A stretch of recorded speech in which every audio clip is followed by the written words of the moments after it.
Akala mo tapos na ang kwento ng mga Warren. Pero sa The Conjuring The Last Rites, dito pala nagsisimula ang pinakamadilim na kabanata. Si Judy Warren, anak ni na Ed at Lauren, akala niya ligtas na siya sa mga nilalang ng nakaraan.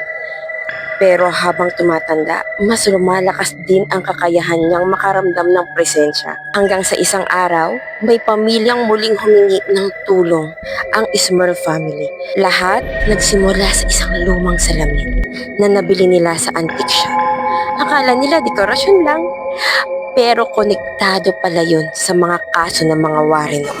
Dito mo mararamdaman na The Last Rites ay hindi lang basta horror movie. Ito'y kwento ng takot, paniniwala at tapang na harapin ang mga anino ng nakaraan. Dahil minsan, ang mga multong kinatatakutan natin ay yung iniwan mismo ng pamilya natin.